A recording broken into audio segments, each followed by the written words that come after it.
Hello students, कैसे हैं आप सभी। आशा करती हूँ आप सभी अच्छे होंगे। कोरोना काल में आप अपनी सेहत का विशेष रूप से ध्यान रखें, मास्क लगा कर रखें और हाथों को सैनिटाइज करते रहें और हाथों को बार बार धोएं। ये सब करके ही हम इस महामारी से बच सकते हैं। आज का जो टॉपिक है वो हम सामाजिक विचारकों या सोशल थिंकर्स में से कार्ल मार्क्स एक बहुत समाजशास्त्री रहे हैं, या यूं कह दीजिए अर्थशास्त्री भी रहे हैं। उनके एक कंसेप्ट है अलगाव, या यूं कह दीजिए एलिनेशन। उस पर हम बात करेंगे। कार्ल मार्क्स का जो समाजशास्त्रीय साहित्य है उसमें अलगाव की अवधारणा का एक महत्वपूर्ण स्थान है। अंग्रेजी में यदि हम कहें कि एलिनेशन शब्द का जो हिंदी में अनुवाद अपन करेंगे वो आपके स्क्रीन पे दिख रहा है, उसको पढ़ें आप। अलगाव, विलगाव, पृथक्करण, परायापन, विरसन आदि के रूप में हम करते हैं, किंतु इनमें से कोई भी एलिनेशन का सही अर्थ में प्रकट नहीं करते हैं अर्थ।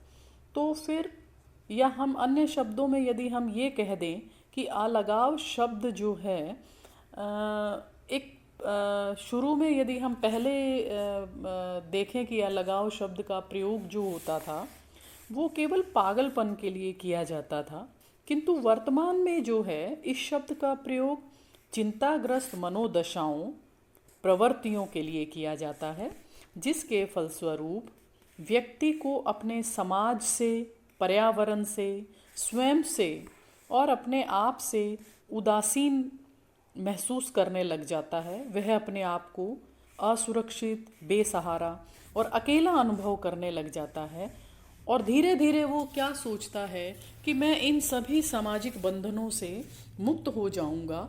तो वो ऐसी फीलिंग उसके अंदर आने लग जाती है।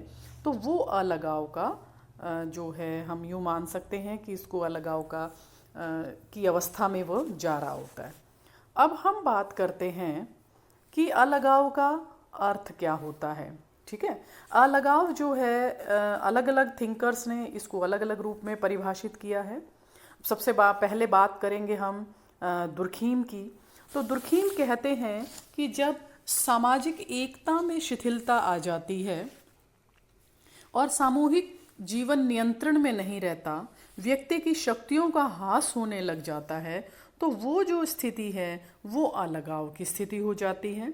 इसके साथ साथ अब हम बात करें मर्टन की। मर्टन कहते हैं कि जब समाज में सांस्कृतिक लक्ष्यों की प्राप्ति संस्थागत साधनों द्वारा नहीं की जाती है तो अलगाव की स्थिति आ जाती है। पार्सन्स की यदि हम बात करें तो वो ये कहते हैं कि विचलित व्यवहार, जब व्यक्ति का व्यवहार नॉर्मल नहीं होता है तो वो जो है हमारी अलगाव की स्थिति है। और इसी के साथ साथ टॉक्यविली जो है वो उन्होंने क्या कहा है कि पूंजीवादी व्यवस्था के प्रति अलगाव, और जब श्रम विभाजन बढ़ जाता है, श्रम विभाजन मतलब स्पेशलाइजेशन हो जाता है, विशेषीकरण होने लग जाता है, तो अलगाव की स्थिति आ जाती है। तो ये कुछ समाजशास्त्री हैं जिन्होंने अलगाव के बारे में बताया है। ऐसे ही एक समाजशास्त्री हुए हैं मेल्विन सिमेन। उन्होंने जो है अलगाव की 5 अवस्थाएं बताई है। देखिए, पहली अवस्था है पावरलेसनेस, शक्तिहीनता जिसको हम बोलते हैं, अर्थहीनता मीनिंगलेसनेस, नियमहीनता, पृथकता और स्व अलगाव।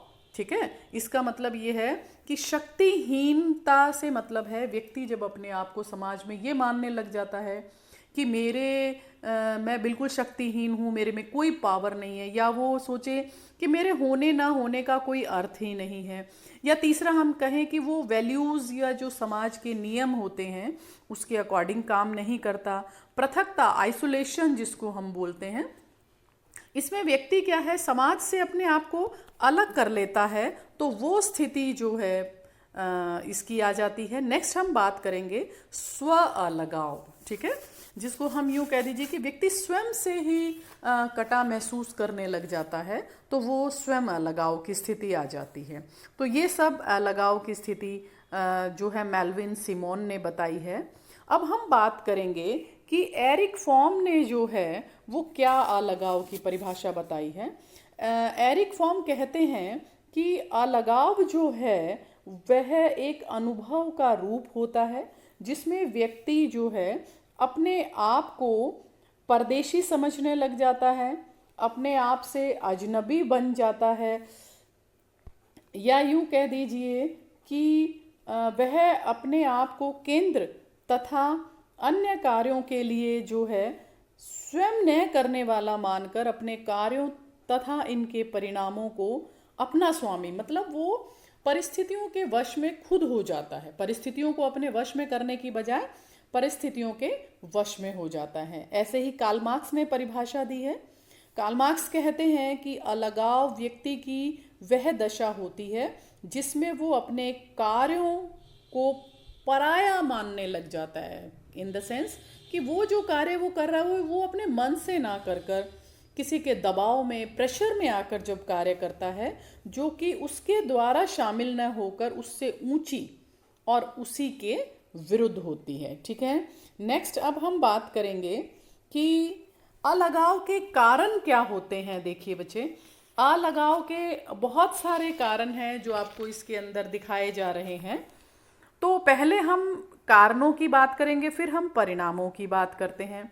तो सबसे पहले यदि हम अलगाव के कारण करें तो इसमें दिया है कि समुदाय का विशाल आकार। जब समुदाय का आकार बड़ा हो जाता है और उसमें आत्मीयता के, प्राथमिकता के, घनिष्ठता के संबंध खत्म हो जाते हैं, तो वो जो है अलगाव की स्थिति आ जाती है। सामाजिक भिन्नताएं हैं। सामाजिक भिन्नताएं मतलब अलग अलग प्रजाति के, धर्मों के, देशों के, समुदायों के अलग विश्वासों को मानने वाले, मूल्यों, आदर्शों में भिन्नता आती है, तो अलगाव की भावना आ जाती है। नेक्स्ट इसमें है सामाजिक विभेदीकरण। मतलब ये क्या है कि आधुनिक युग में समाज में विभिन्न प्रकार के समूह और वर्गों में बहुलता और विविधता पाई जाती है, जो अपने अपने हितों में जो है अधिकतर पूर्ति करना चाहते हैं।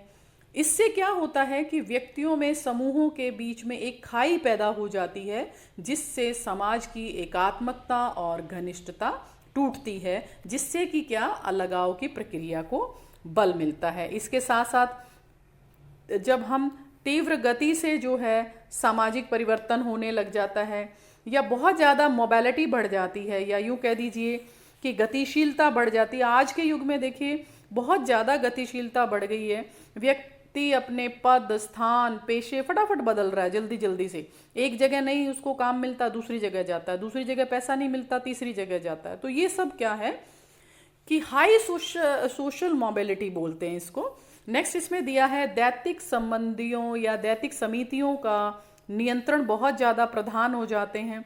अव्यक्तिक सामाजिक संबंध एक होते हैं व्यक्तिगत सामाजिक संबंध, और एक होते हैं अव्यक्तिगत सामाजिक संबंध, जिनको हम इम्पर्सनल सोशल रिलेशन बोलते हैं।